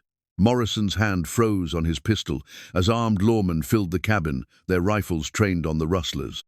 But the reprieve came at a terrible cost. Rachel's condition was deteriorating rapidly, and the commotion had only made things worse. "Rachel!" Wyatt scrambled across the floor to where she lay, slumped in the chair, her face gray with pain and blood loss. "Hold on, sweetheart. Help's here now." "The baby," she whispered, her voice barely audible. "Something's wrong. I can feel it." Sheriff Bradley took in the situation quickly, his experienced eyes moving from the armed standoff to Rachel's desperate condition. "Morrison, you're under arrest for conspiracy, intimidation, and attempted murder. Boys, get those irons on him." "You got no proof of anything," Morrison snarled, but he didn't resist as the deputies cuffed him. "We was just trying to collect a legitimate debt." "With coal oil and matches?" Bradley gestured toward the window, where the sharp smell of kerosene was already noticeable. "We found your men dousing the walls. That's arson with intent to commit murder." But Wyatt wasn't listening to the legal proceedings. All his attention was focused on Rachel, who was struggling with contractions that seemed too intense, too painful. Blood continued to seep through her dress, and her breathing was becoming shallow and rapid. "We need a doctor," Wyatt said desperately. "Something's wrong with the baby." "Doc Martinez is half a day's ride away," Bradley replied grimly, "and this storm's getting worse. He'd never make it through." "Then what do we do?" Before anyone could answer, Rachel cried out again, her body arching with pain. When the contraction passed, she looked up at Wyatt with eyes that held both love and terror. "If something happens to me—" "Nothing's going to happen to you?" Wyatt gripped her hand, feeling how cold her fingers had become. "I won't let it." "Promise me," Rachel gasped. "Promise me, you'll take care of the baby. Give it a name, a family, a chance at life." "You're going to do that yourself." But even as Wyatt spoke the words, he could see the truth in Rachel's weakening grip, in the pallor of her skin. She was losing too much blood, and without medical help, both she and the baby were in mortal danger. Sheriff Bradley moved closer, his voice gentle but urgent. "Is there anyone else? Someone with birthing experience?" "Mary Henderson," Rachel whispered. "But she's 5 miles away, and the roads—" "I'll get her." Deputy Johnson stepped forward, a young man with determination written on his face. "I can make it through if I take the mountain trail." "That trail's barely passable in good weather," Bradley objected. "In this storm, it's suicide." "Maybe, but sitting here watching her die is suicide for sure." Johnson was already moving toward the door. "I'll be back with Mrs. Henderson in 2 hours." "Make it 1 hour," Wyatt called after him. "I don't think we have 2. As Johnson rode out into the storm, the cabin settled into tense quiet.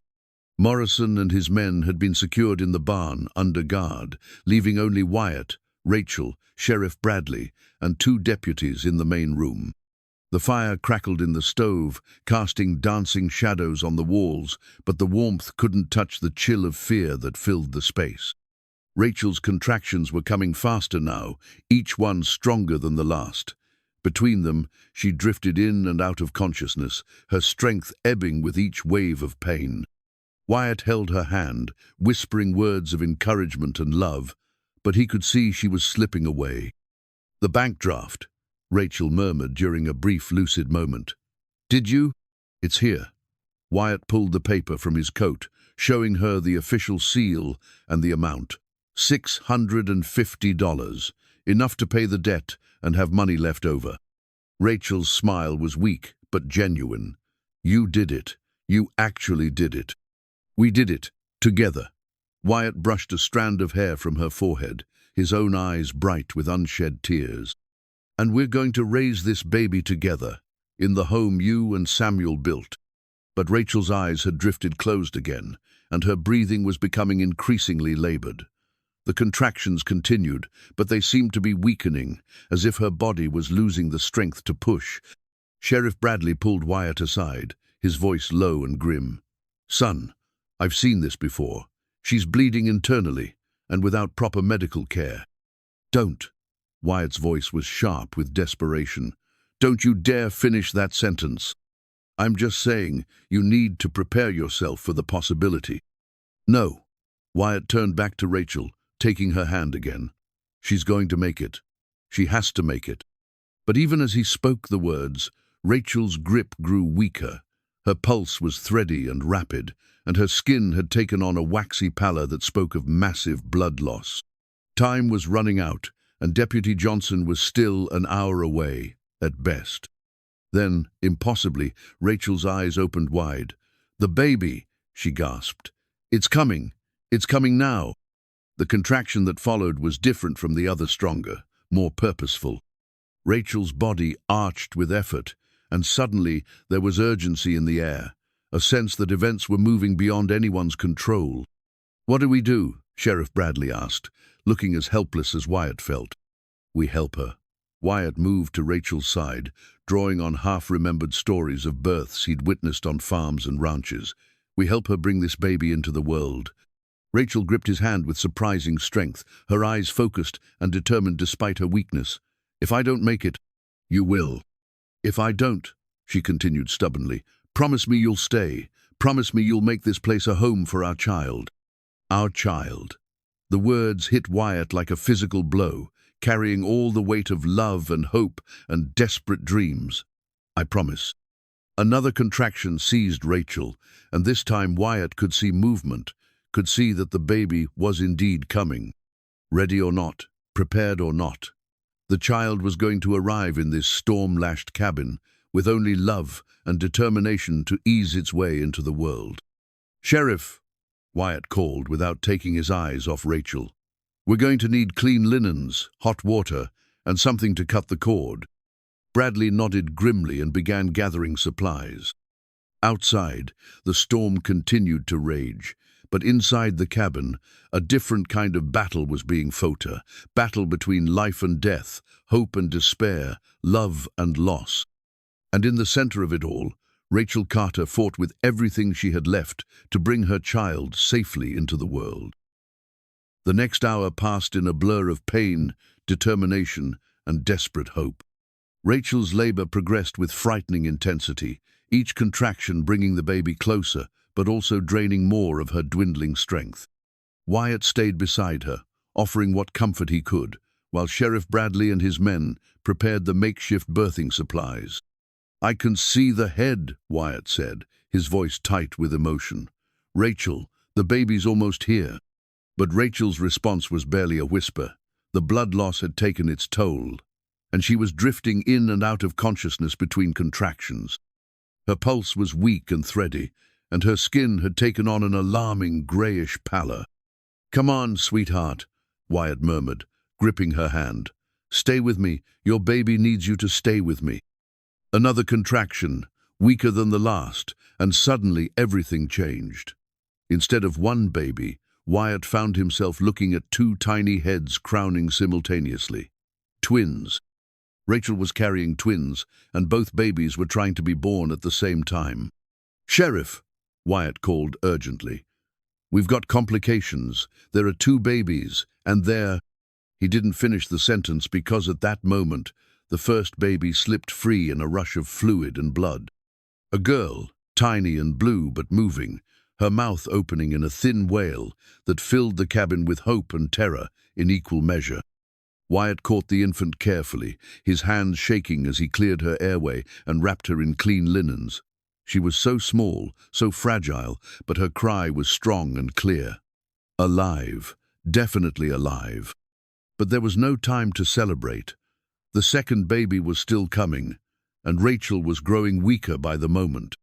The double birth was taking everything she had left, and Wyatt could see she might not have enough strength to deliver the second child safely. "Rachel, listen to me," he said urgently, placing the first baby in her arms. "You did it. She's beautiful, and she's healthy, but we need you to help us with her sister." Rachel's eyes fluttered open, focusing on the tiny face in her arms. "Two?" she whispered in wonder. "Two girls, twins," Wyatt smiled through his tears. "But we need you to stay strong for just a little longer." The next contraction was so weak, Wyatt wasn't sure it would be enough. But Rachel summoned strength from somewhere deep inside, bearing down with everything she had left. The second baby emerged more slowly, fighting for every inch, but finally slipping free just as the first had done. Another girl, even smaller than her sister and not crying. Wyatt's heart stopped as he looked at the motionless infant, her skin blue, tinged and still. No breath, no movement, no sign of life. Is she? Rachel's voice was barely audible. Wyatt worked frantically, clearing the baby's airway, rubbing her back, trying to stimulate breathing. Nothing. The tiny chest remained still, the perfect little face, peaceful but lifeless. "Come on," he whispered desperately. "Come on, little one. Your mama's waiting for you." He tried everything he could remember, from birthing animals on the ranch, clearing the nose and mouth, gentle pressure on the chest, even breathing softly into the tiny lungs. Still nothing. Then, just as despair began to settle over him, the baby shuddered. A weak gasp, barely audible, but definitely breath. Another shudder, another gasp, and suddenly she was crying, not as loudly as her sister, but crying nonetheless. "She's breathing," Wyatt said, his voice breaking with relief. "She's alive. They're both alive." He placed the second baby in Rachel's other arm, and for a moment the tableau was perfect: mother and daughters, united at last after the long struggle. Rachel looked down at her children with wonder and exhaustion, her face pale but peaceful. "They're beautiful," she whispered. "So beautiful." But even as she spoke, Wyatt could see she was fading. The blood loss had been too severe, the double birth too traumatic. Rachel was slipping away, even as she held the lives she'd given everything to create. "Rachel, stay with me," Wyatt pleaded. "The babies need you. I need you." Her eyes met his, filled with love and sadness. "Take care of them," she whispered. "Love them like they were your own." "They are my own, and so are you." Wyatt leaned closer, his voice fierce with determination. "You're not leaving us. We're going to be a family, remember? We're going to make music in this cabin again, and teach the girls to play guitar, and watch them grow up strong and beautiful like their mother." Rachel smiled weakly. "I'd like that." Outside, the storm was beginning to subside, and in the distance, Wyatt could hear the sound of approaching horses. Deputy Johnson returning with Mary Henderson, finally bringing the help they desperately needed. But would it be too late? As if summoned by the sound, Rachel seemed to rally slightly. Color returned to her cheeks, and her breathing became more regular. "Did you hear that?" she whispered. "Help's coming." "Yes," Wyatt said, his own hope rekindling. "Mary's coming, and she'll know what to do. You just have to hold on a little longer." The cabin door burst open, and Mary Henderson rushed in, followed by Deputy Johnson and Dr. Martinez from Laramie. The doctor looked haggard from the difficult journey, but his eyes were alert and professional as he took in the scene. "How long since the births?" he asked, already moving toward Rachel. 20 minutes for the first, 15 for the second," Wyatt replied, reluctantly stepping back to give the doctor room to work. Dr. Martinez examined Rachel quickly but thoroughly, his hands gentle but efficient. "Severe blood loss, but her pulse is strengthening. Mrs. Henderson, I'll need your help with the afterbirth, and someone needs to keep those babies warm." For the next hour, the cabin became a medical ward. Dr. Martinez worked to stop Rachel's bleeding and stabilize her condition, while Mary Henderson tended to the twins, checking their breathing and making sure they stayed warm. Wyatt helped where he could, but mostly he watched and prayed, afraid to hope too much, but unable to stop himself. Finally, as midnight approached and the New Year's bells began to toll in distant Laramie, Dr. Martinez stepped back from his patient. "She's going to make it," he said simply. "The bleeding stopped, and her vital signs are stabilizing. It was closer than I'd like, but she's going to survive." Wyatt felt his knees buckle with relief. He sank into a chair, overwhelmed by the magnitude of what had just happened. Rachel was alive. The babies were healthy. The debt could be paid. After everything they'd endured, everything they'd fought for, it was going to be all right. As if to confirm his thoughts, the babies began crying again, not the weak mewling of distress, but the strong, healthy cries of infants demanding attention. Rachel's eyes opened at the sound, and she smiled. "They're hungry," she said, her voice weak but clear. "I think they want their first meal." Mary Henderson brought the twins to their mother, helping Rachel position them for nursing. The sight of the tiny girls finding their mother's breast, of Rachel's face glowing with love and exhaustion, was almost too beautiful to bear. "What will you name them?" Dr. Martinez asked as he cleaned up his supplies. Rachel looked at Wyatt, her eyes questioning. "Would you like to help choose?" Wyatt moved closer, studying the perfect little faces. "The first one, the one who came fighting into the world, she looks like a Hope to me." "Hope," Rachel repeated, testing the name. "Hope Carter, I like that." "And the second one?" Rachel smiled down at the smaller twin, the one who'd fought so hard for her first breath. "Faith. Hope and Faith Carter." "Hope and Faith Ellison," Wyatt said quietly.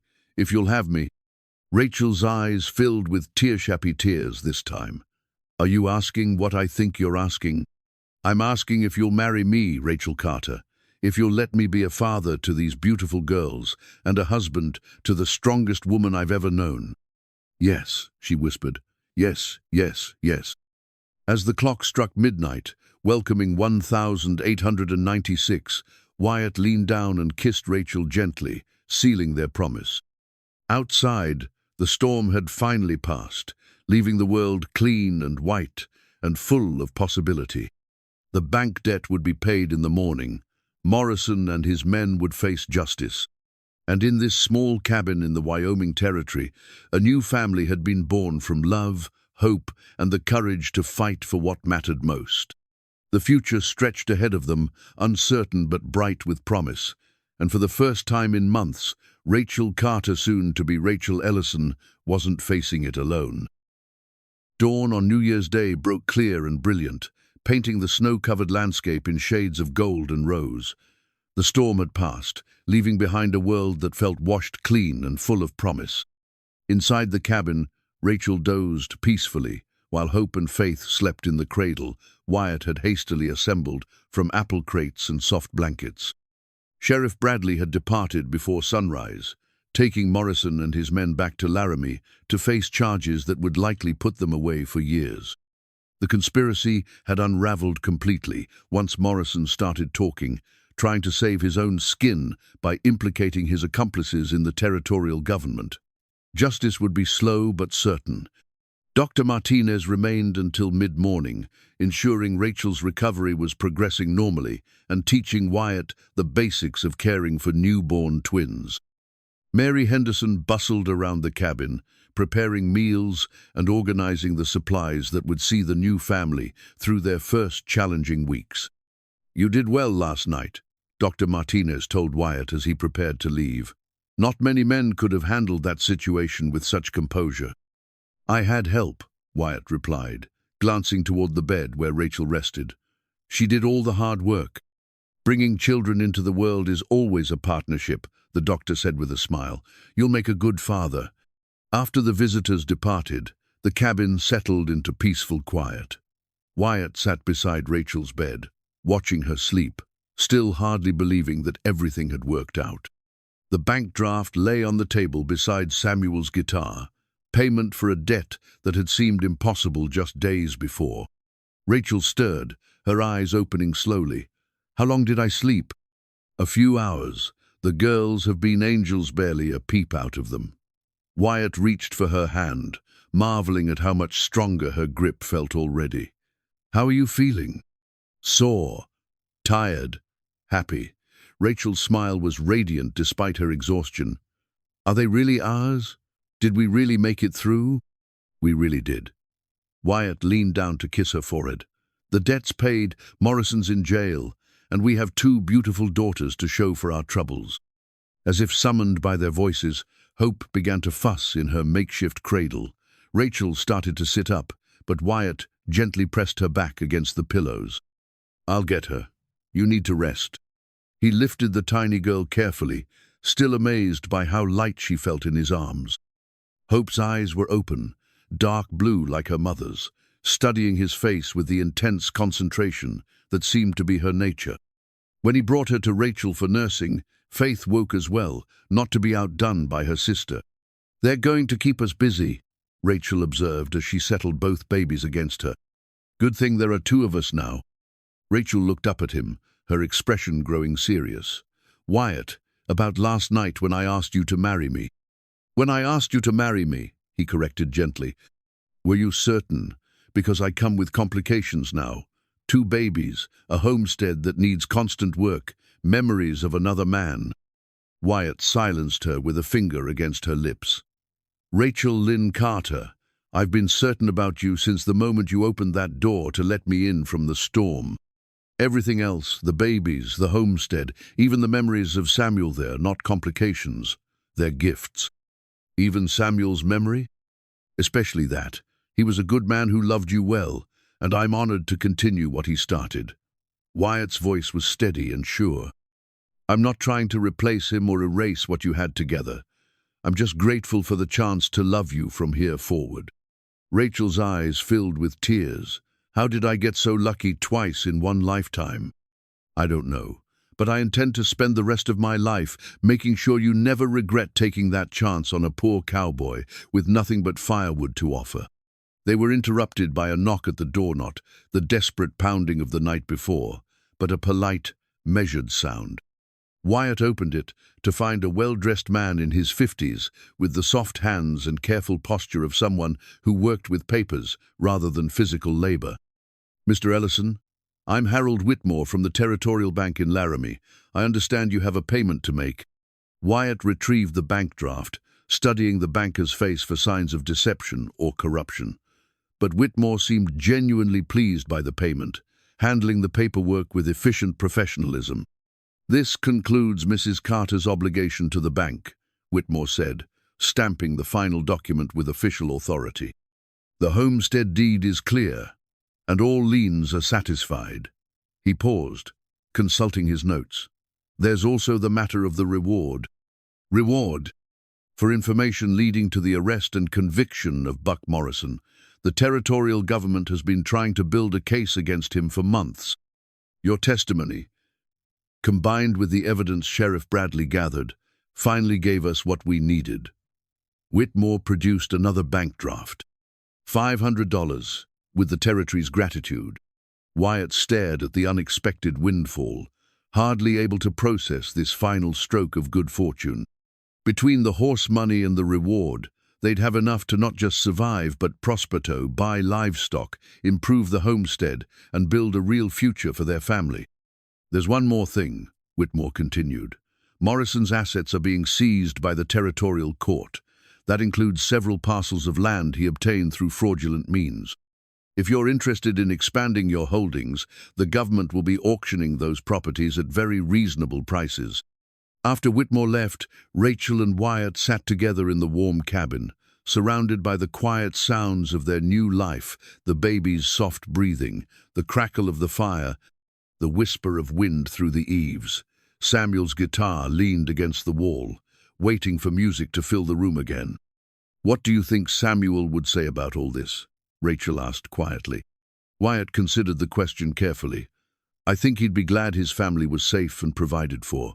I think he'd approve of the man you chose to help raise his daughters.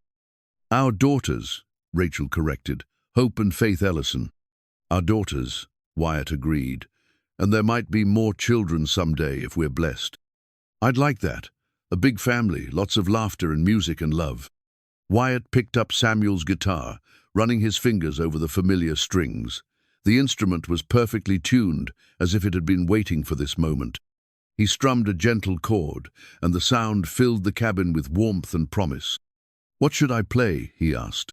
Something hopeful, Rachel said, settling back against her pillows with the babies drowsing in her arms. Something that sounds like a beginning. Wyatt began to play not one of Samuel's old songs, but something new, a melody that seemed to flow from his heart through his fingers to the strings.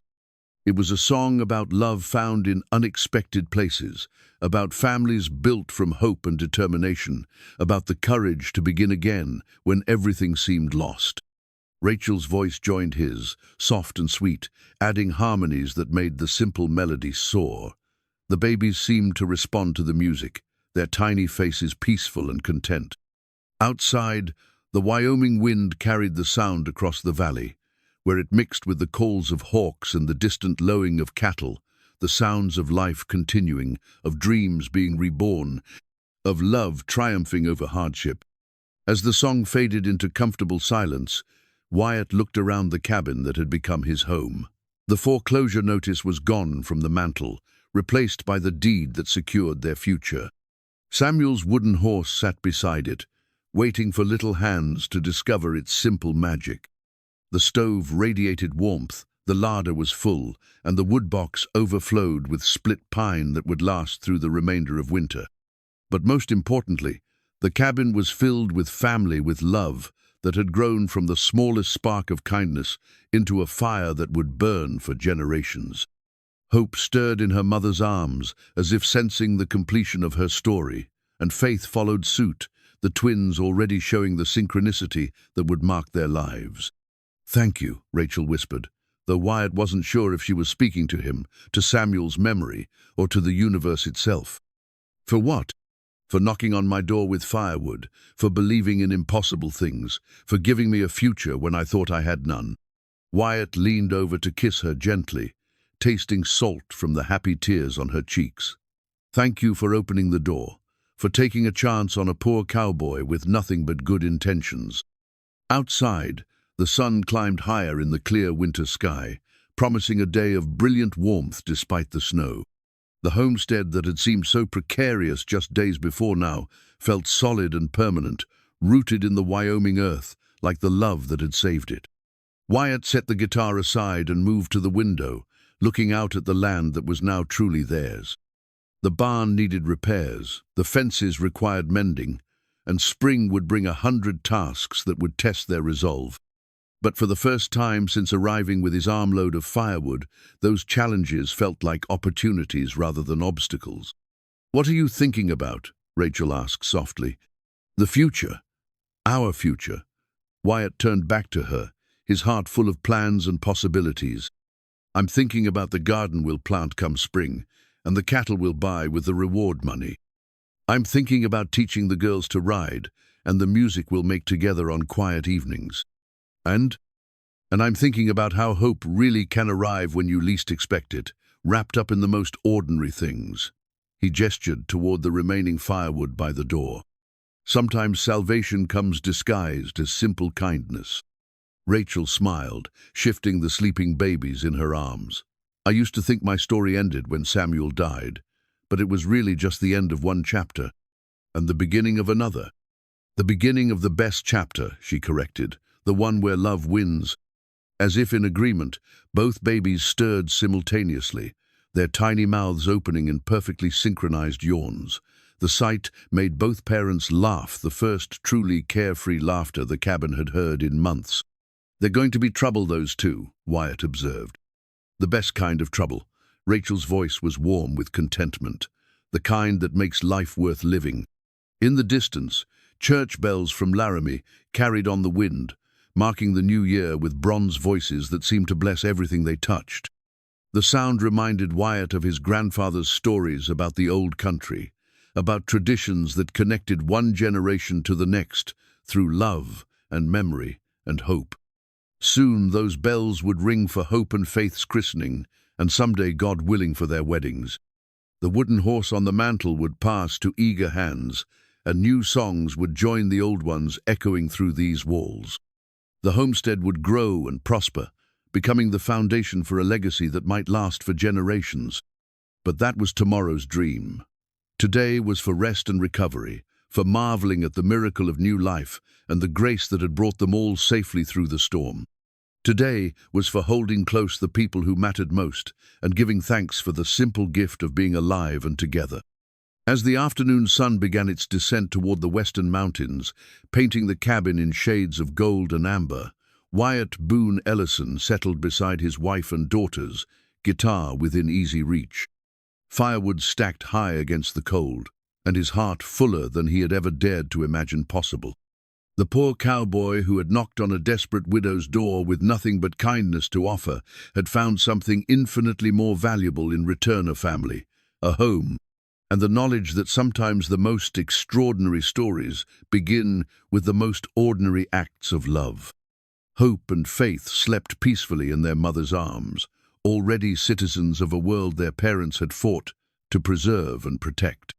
And in the quiet cabin where their story had begun, 3 hearts beat in rhythm with the promise of all the tomorrows still to come.